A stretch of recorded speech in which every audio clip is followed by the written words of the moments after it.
বন্ধুরা, আপনাদেরকে খুব সুন্দর একটা জিনিস দেখাই। যে জিনিসটা হচ্ছে যে আমরা যে গাছ লাগাইছি ছাদে, তো এই পাশ দিয়ে আমরা মাচা করে দিয়েছিলাম, যে ছাদের মধ্যে মাচা করে দিছি। হ্যাঁ, তো লম্বা করে মাচা করে দিছি। তো সেই ছাদের এক কর্নারে এখানে আমরা মিষ্টি কুমড়া গাছ লাগাইছি। হ্যাঁ, এই যে মিষ্টি কুমড়া গাছের তো এখান থেকে মিষ্টি কুমড়ার ফুল যখনই হয়, তো ফুল করে কি এইভাবে দেখেন, এই যে ফুলটা যখন বের হয়, হ্যাঁ, ফুলটা যখন বড় হয় অর্ধেক, তখনই এই পাখিরা এই ফুল খেয়ে ফেলে। হ্যাঁ, এটা আসলে খুব ইন্টারেস্টিং একটা বিষয়। এই দেখেন, এটা অর্ধেক আছে কিন্তু। হ্যাঁ, যেমন এই যে এই ফুলটা কিন্তু ফুল এখনো পুরোপুরি সম্পূর্ণ আছে, এর বড় হয়েছে, মানে ফুলটা ফুটছে। হ্যাঁ, কিন্তু এই পর্যন্ত কিন্তু তারা এই সুযোগটা দেয় না, পাখিরা সবগুলো খেয়ে ফেলে। আর এটা হচ্ছে যে অর্ধেক খেয়ে ফেলছে। যেমন আমি আপনাদেরকে দেখাই, এরকম আরও আছে যে অলরেডি তারা খেয়ে ফেলছে। এই যে সামনে ওই গাছের মধ্যে দেখাই, এই যে এইখানে দেখেন, এই যে এই যে ফুল হয়েছে। হ্যাঁ, এইটা আমি যে মিষ্টি কুমড়া, তো এই যে ফুল হয়েছে, এই যে এই ফুলটাও খেয়ে ফেলছে, এইটাও খেয়ে ফেলছে।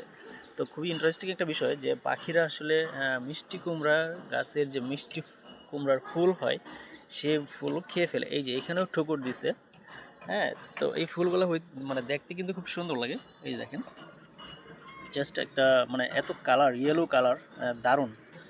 এই যে এইখানে হয়েছে, তারপরে হচ্ছে মানে অনেকগুলো। ও আবার এই যে নিচে ফেলায় রাখছে, এই যে ওরা খাইতে গেছিল হয়তো বা, তখন মানে ঠুকুর দেওয়াতে পড়ে গেছে। হ্যাঁ, আরও আছে এরকম দারুণ, মানে ইন্টারেস্টিং বিষয়গুলো আমার কাছে খুব ভালো লাগতেছে। এই যে দেখেন, মাশাআল্লাহ, এইখানেও এই ছোট্ট একটা মিষ্টি কুমড়া গাছে ফুল আসছে। এই দেখেন, এখানে কিন্তু তিনটা ফুল আসছে। এই ছোট ছোট ফুলের কলিও আছে, দেখা যায়। আল্লাহ, মাশাআল্লাহ। এই যে দেখেন, এই যে এখানে কটা কলি আসছে, একটা, দুইটা, তিনটা, চারটা, পাঁচটা কলি আছে এখানে। তো এগুলো বড় হবে, তো এগুলো আমি রেখে দিছি আসলে, যেহেতু পাখিরা খায়, তো এদের জন্য আসলে রেখে দিছি যে ঠিক আছে, তোমরা খাও। আরেকটা বিষয় হচ্ছে, এগুলো দিয়ে নাকি বানায়, ওই যে বড়া বানায়। এই মিষ্টি কুমড়ার যে ফুলের যে পাপড়ি, এই পাপড়ি মানে এই ফুলটা নিয়ে, এই ফুল দিয়ে নাকি মানে ওই মানে এক ধরনের পেঁয়াজের মতো বানায়, এই চালের গোড়া দিয়ে, পেঁয়াজ মরিচ দিয়ে।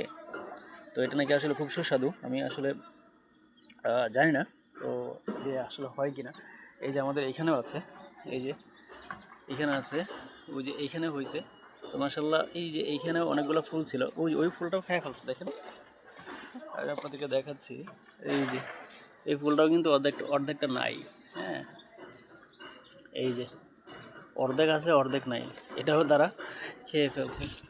তো আলহামদুলিল্লাহ, বিষয়টা খুব ইন্টারেস্টিং একটা বিষয়, ভালো লাগে। তো মাচা বানাইছিলাম, লম্বা করে মাচা বানাই দিয়েছি। এখানে অনেক গাছ আছে, করলা গাছও আছে এখানে। এই যে এগুলো হচ্ছে করলা গাছ, করলা গাছ লাগাইছিলাম।